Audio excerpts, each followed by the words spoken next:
Okay. Hello, everybody. Can you hear me? Anybody give me a thumbs up? All right, cool. Ooh, look at all that positive affirmations there. Have another thumbs up. Let's go. Oh, got one. All right.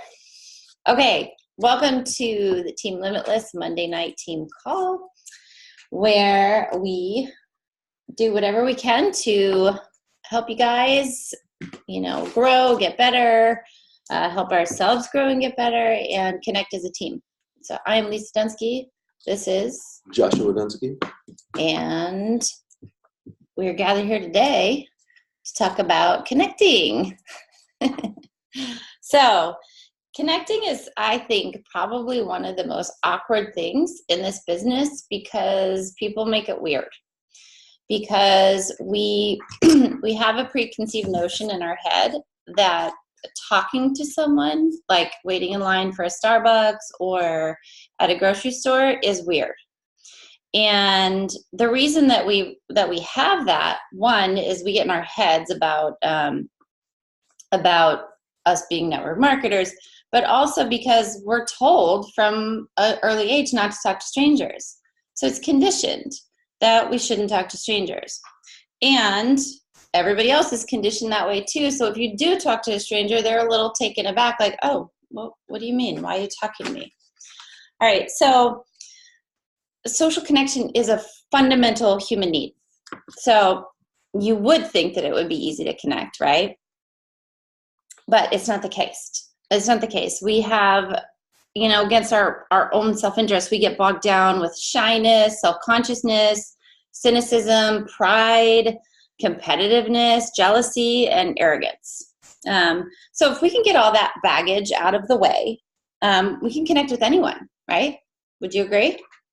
Yeah, I mean, if we don't have any qualms about it, we're going to talk to everybody, just like children do, right? And then we tell them stop talking to people.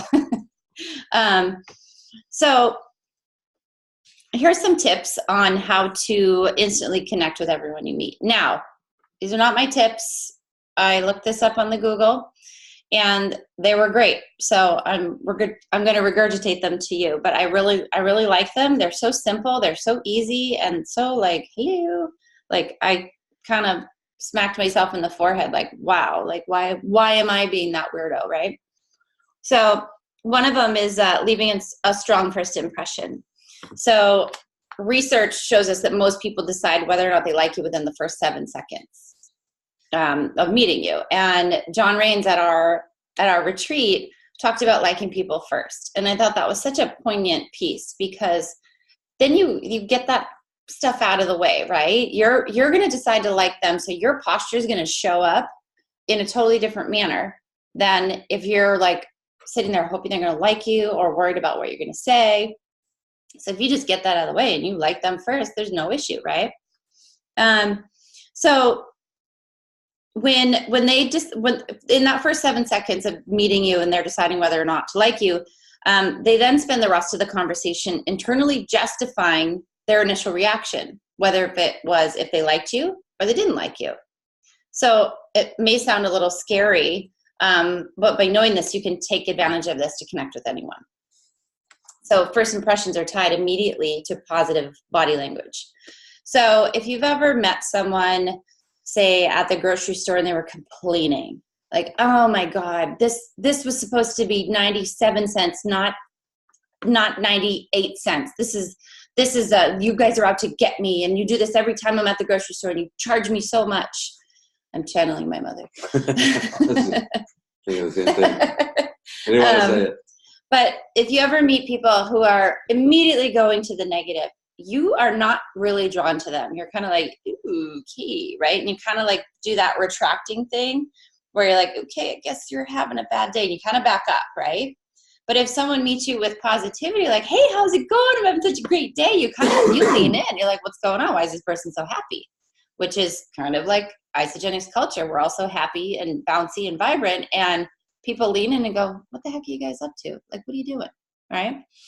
So having that positive nature, the tone of voice, using an enthusiastic tone, uncrossing your arms, making eye contact, leaning towards the person who you're speaking with are all forms of positive body language. And high IQ people draw others in this way. So all you smarties, right? Yes, I'm talking about you. So it's also true that how you say something is more important than what you're saying. If you've ever, thought back to, well, like for instance, our story when Josh was talking to Dave MacArthur when he was sharing Isagenix with him, he doesn't remember what Dave said, but the manner in which he said it was what hooked Josh. Like, oh yes, whatever this is, give me 7, right? Mm-hmm. So here's the next one. Be the first to venture beyond the superficial. So the weather, the traffic, the sports, the things that everybody talks about, the small talk, right? Be the first person to go a little deeper and let them know that you're interested in them and you're interesting. And be careful that you choose like nice, safe topics, not political or things that could go negative, right, honey? But if you really like someone, try upping that ante and reveal something about yourself. Again, not super personal, but something to like let the other person know what you're passionate about. So most of the time, if you open up, the other person is going to follow your lead and do the same. So ask good questions. I really liked this. So if another person is seeming hesitant to answer or really, kind of go along with you, how we all say, well, what do you do? And sometimes people will just tell you and then they don't ask you back, which the law of reciprocity says they should. And then when they don't, you're like, what just happened there? But this is all part of like how we can learn to not be that way. We can pose this conversation in a manner where they're going to get something from us. So instead of what do you do, showing more interest would be, why did you choose your profession? So it immediately puts them into a place where they're like, oh, and they start thinking, and then they actually open up a little bit more and have a deeper conversation with you than, oh, well, I'm a chiropractor. And then it's kind of an end of sentence. So this is an open-ended question. Why did you choose your profession? And what makes the other person tick? Here is something awesome in that. Why did you choose your profession? How many of us, when we're talking to people and we ask them what they do and they start telling us about their job, they start complaining, right? A lot of people do that. We can find a lot of opportunities to offer solutions when someone's complaining about their job, right? So asking them why they chose their profession, they may very well start off in the positive, like, oh, well, when I was growing up, da-da-da-da, and then I went to college, da-da-da, now I have this student loan debt, and I hate my job, and I'm looking for a new one, and it will come out. So it's a really great opening line that's very easy to use. That's not like, I'm a network marketer, buy my products, da, da, da, da. I'm going to sign you up and put you on my right, and I'm going to make you sell stuff and fill your garage with stuff, right? That's not what's happening. You're asking them a different version of what do you do? And it's very thought-provoking. So very easy to say, if you take one thing away from that, one thing away from this tonight, just use that line. And it will really work. Learn from them. So research has concluded that our educational system would be more effective if we tapped into the social side of learning rather than trying to squash it. So for example, an 8th grader struggling with math would be to have him get help from another student. Sorry. Applying that same principle to our lives and be willing to learn from the person that you're trying to connect with. Not only does it make them feel more bonded to you, but it makes them feel important. So it also shows that you're willing to be vulnerable and that you aren't too proud to admit that you have more to learn. So I liked this part because I actually went to my daughter's middle school curriculum night, and I was so blown away by what they're doing in schools nowadays, because it was not what happened when I was in school, but they were really teaching teamwork and leadership and respect and failing forward. I had never seen that in school before, and they teach a method of, really rising up and giving the wrong answer and then working as a whole classroom to come together and figure it out. and that no one says, well, that's wrong and here's the right answer. It's everybody kind of works together, and it makes them feel safe, and it makes them feel included, and it keeps that open line of communication. So this is a great example of that. And then don't make them regret removing the mask. So if we, yeah, can you go to Maddie's school? I know, right? They're great there. I love them. So if you've ever been to a university in action, there's talk about the masks that, right? It's, if you haven't, just get there.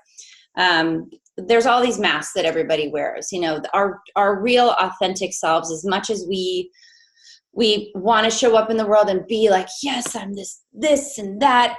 There's some masks and some walls that we put up for certain areas in our lives. So when you are getting your person that you're connecting with to open up a little bit, keep it safe. Like, help them feel good about it. You know, sarcasm, criticism, jokes, it might make the other person feel judged when they've shared something with you. So be careful with that. Instead, empathize with their approach to life, which you can do even if you don't agree with their beliefs. And then reciprocate by revealing more about yourself. And, you know, use good judgment on what you reveal. And then look for the good in them. Our culture can often predispose us towards cynicism, right? So we seem to focus on finding the reasons not to like people instead of reasons to like people. And I think that's, you know, it comes from, you know, insecurities within ourselves. It makes us feel better. Our self-esteem, we may find, I know women do this all the time. We can see a quality in another woman, or maybe it's a superficial thing, her legs, right? And we go, ugh, look at her arms though, because we want her legs. So we find something else about that woman that we want to pick apart because we're jealous of the legs, because that's what we want. This is like a human nature kind of thing. I'm not saying that's a perfect example, but hopefully you know what I mean. So concentrate on looking for the good in your new acquaintance. And it keeps you from writing off someone too soon as well. More importantly, though, when you expect the best from people, you're going to get the best. They're likely to deliver it. Smiling. People naturally and unconsciously mirror your body language. They mirror the body language of the person that they're talking to. If you want people to like you, smile at them during a conversation, and they will unconsciously return that favor. And you'll feel good, and they'll feel good. I don't know if you've ever had a conversation with someone where they're kind of frowning and looking not too happy, or you're on a live Zoom and someone looks bored or mad and you're like, what am I saying? What's wrong? So it's, you know, nonverbal communication is a big deal. Use their name. This is a funny one because I actually get mad when he uses my name, but no one else, just Josh. Because when he uses my name, I'm like, what did I do? Why am I in trouble? It's kind of like a parent using your full name, right? But I did notice. Wrong. Huh? You shouldn't do anything wrong. Yeah, it's true. Then you won't ever call me by my name. So I did notice this, Linda. You do this really well. Who said Linda? Jody. Jody. So when I read this, I was like, well, how am I going to believe this? Because I really don't like when I hear my name. But then I was thinking about how I'm really bad at like remembering all the moms' names in our town, and we're going to soccer and football and all the practices, and everybody's like, hey Lisa, how you doing, Lisa? And I'm like, oh, who is that? Can't remember the name. But they've called me by my name several times, and I'm like, oh my God, that's so cool. They know my name. Like, it feels good. So this is how I was like, wow, well, this is actually, there's something to it. Not that it's a news flash, but you know, the forehead and the palm of the hand kind of moment where like, it's just so obvious that we forget to do some things. I'm just going to talk that this is me, so I'm not going to insult anyone. And then there's the platinum rule. So we all know the golden rule, which is do unto others as you would want them to do unto you. The platinum rule is do unto others what you think that what they would want, right? Not what you want, but what they would want, or they do want. So backing up for the name, and this I took away from this one too, is don't be afraid to ask someone for their name again. I hear Josh do it all the time, but I always am like, oh, I can't believe I forgot their name already. They're going to think I'm a jerk. I'm not going to ask again. And then I don't know their name and I'm an even bigger jerk. So don't be afraid to ask them again. Every time Josh has done it, I watch and I'm like, oh, that's not so hard. And then the person gladly gives their name. No one's offended. If someone's ever asked me my name again, I'm like, oh, it's Lisa. And I'm not like, oh my God, I can't believe they forgot my name that I told them 5 seconds ago. So again, right? Don't make it a contest. This is huge. This is very, very big with a lot of people. When you're talking to someone, have you ever like seen the two guys at a bar, that Saturday Night Live skit where the one-uppers, right? Where, one of them says, well, I scored a $20,000 deal. Oh yeah, well, I invented the $1,000 bill. It's the one-upping where it just kind of strokes your ego and makes you feel better.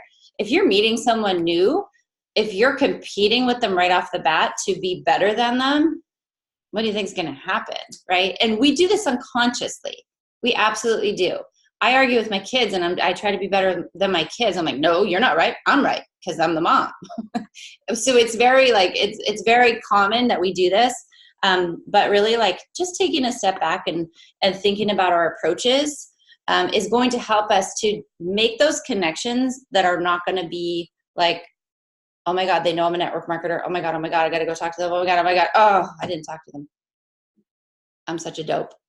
We have all done it where we're standing in line and we really want to talk to someone because we like their energy. And then we chicken out because all these things are going on. So that's the next piece. Turning off your inner voice. So one of the giant things that keeps us with connecting other people is that we don't really listen. We are thinking about what we want to say next, and we're not thinking about, or we're not listening to what they're saying. So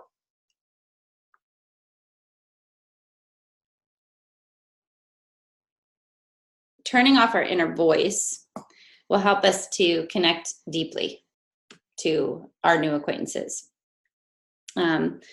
So if you forget what you wanted to say and the conversation moves, actually I did just forget what I wanted to say, and the conversation moves in a different direction, that's cool. It's totally fine. I started to practice this when I'm on one of these or in a different meeting. If I think of something, that I want to say, like a lot of times when Josh and I are presenting together and he's talking, I'll write down some notes of things I don't want to forget instead of interjecting.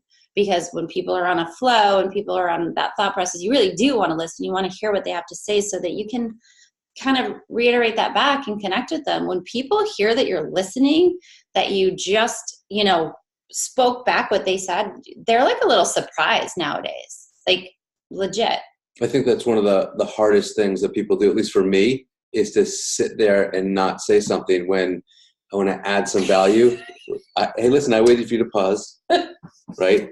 And so she's 100% because I find myself focused now on that. And when I let someone finish actually their thought, even though I have something I think is of value, I actually feel better and I can see a difference in their response because I actually let them say everything they need to say. So I think that's very challenging, but it's a good thing to be challenged at. That was just perfect timing. Thank you. I did it. So lastly, just bringing it all together. The good news is we're programmed to connect to each other. So just keep getting out of your own way. Use some of these tips. And when you meet someone new, watch out and turn that superficial conversation into a real connection.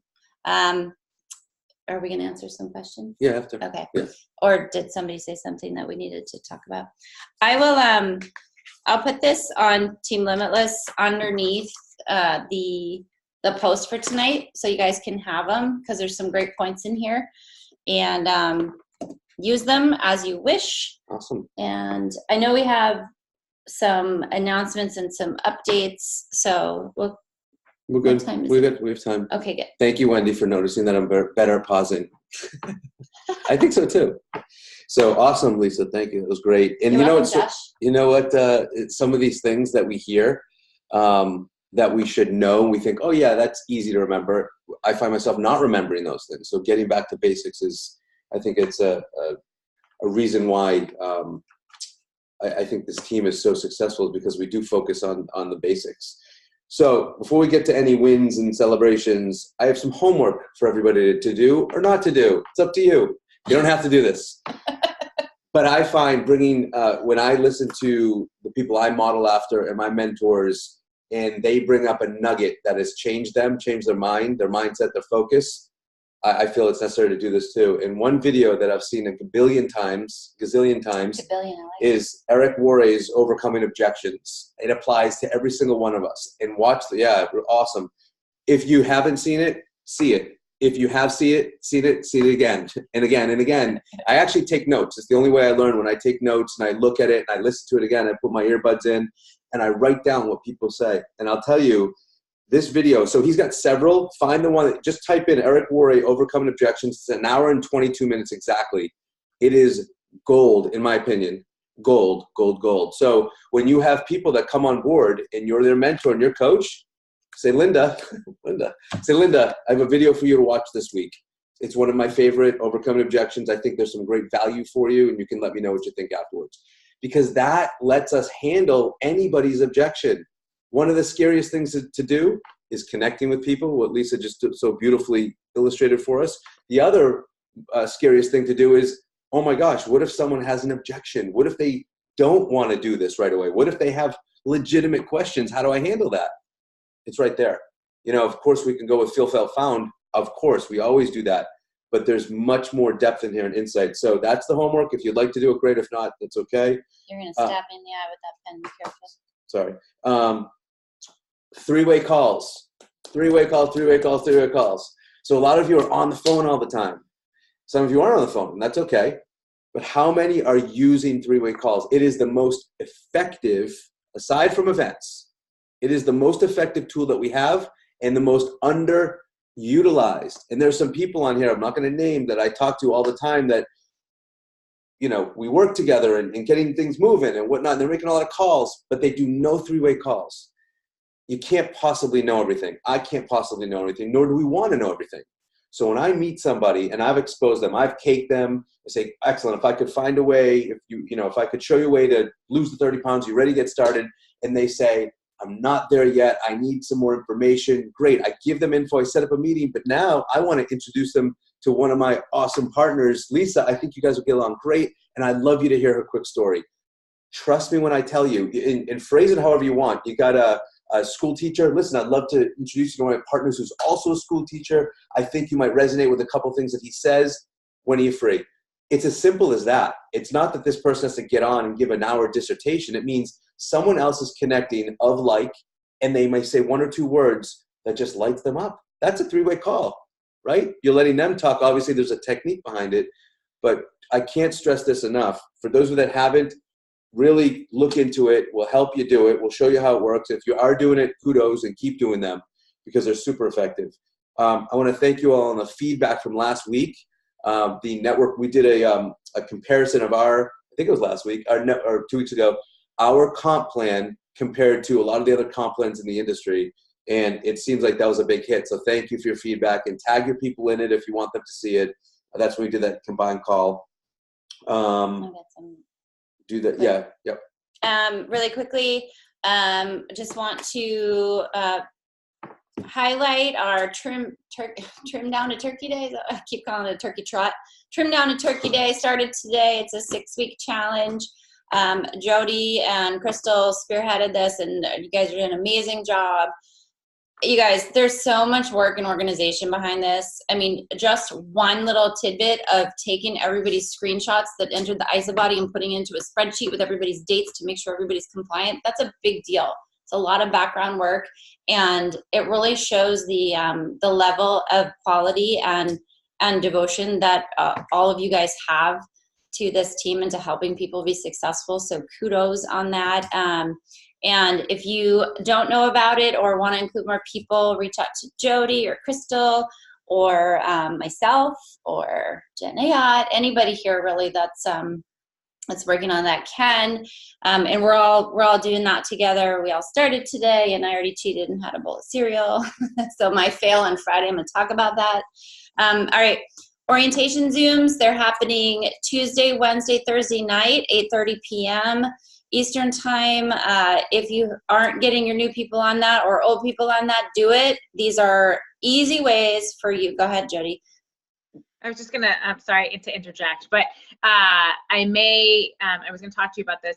We may add one, I'm happy to do it. That's a little bit later in the day for the West Coast peeps too. Oh. So I'm thinking about maybe doing one at 10 or 10:30, even twice a month, so that the West Coast peeps can have one that's after dinner time. So just wanted to throw that in there. That's very nice of you. I will help out with that too. Being that would actually be a time I could do it. So those are great that you can plug your people into, where they're just going to get a back office walkthrough, talk about the ISOBody, talk about the ISOPulse, things that you might not be doing with them, whether it's a time constraint or you're not comfortable enough. But they do need to know the information. As people can get familiar with their accounts and their back office and our community, they're going to be more and more likely to do more, stay longer, and be really woven into our community, which we all know helps people, stay. Weekly posts and lives. We do lives every day at 12:30, Monday through Friday. They're all in the top, in the description of the Limitless page. The weekly posts, you'll notice things in Unleash You. I know we went over this last week, but please start to notice those. Look at the dates because they're weekly. So we're going to put the dates on them. So you want to put your new people or your new tags in the relevant dates. I know some posts get lifted up, but look for the dates. And then Dash to Disney, I just want to congratulate everybody. You guys are crushing it. This is really, really cool. It feels really good because a lot of the times, contests will be something that people will be like, well, that's out of reach for me. I'm not even going to go for it. And you guys are going for it. And it's really, really something to be proud of. I'm super excited for everybody. And the more faces and names that we can get of Team Limitless on these contest boards and trips, like the more amazing everything just gets constantly. So if you aren't plugged into that, go in your back office and contests and promotions and check out the Dash to Disney. Don't forget that Tuesday, Wednesday, and Thursday, 12 p.m. and 9 p.m. corporate does an opportunity Zoom, and it talks about products and the opportunity in a very light manner. Those are 3 times at 12, 3 times at 9, 3 days a week, which is awesome. So you don't have to even be doing these opportunity calls for yourself. You can plug people in, get on it too. And then last thing, a bunch of us right now are going through a Rod Harrison program, Transform You. The next level of that, there's a leadership mastery course, and we're going to be rolling that out. We're going to lead that for the team. So highly, highly, highly recommend it. It is awesome. Yep.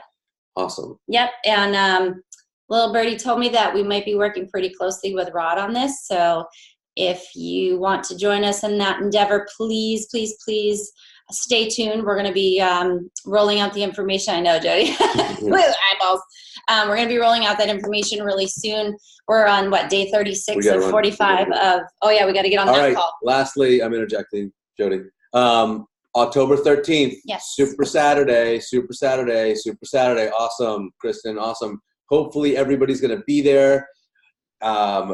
Whatever, if you can't get there for whatever reason, send your people and tell us that your people are coming, and we will make them feel at home. It's going to be an awesome event. I'm sure you all have seen the flyer. It's going to rock. It's going to be a great, great day. This is a huge one for prospects. Susan Miller does a drop the mic presentation on our business. If you have anybody interested in the business whatsoever, or people that you think would rock it, get them there. Yeah, absolutely. 100%. We're going to jump on our next call, and that's it. Just a quick congratulations, Jason Hale, my friend. Congratulations for your achievements, brother, and what you're doing. Yay. And congratulations to all of you. You all are rock stars. Don't beat yourself up. Don't focus on last week. Focus on this week. Everything can start again, right? We're in a flexible business, and it can flex with you. So stop killing yourselves. It's okay. Whatever happened in the past, we know what's in front of us, and we can do this thing. Love you guys. We got to jump off. And we will see you next week.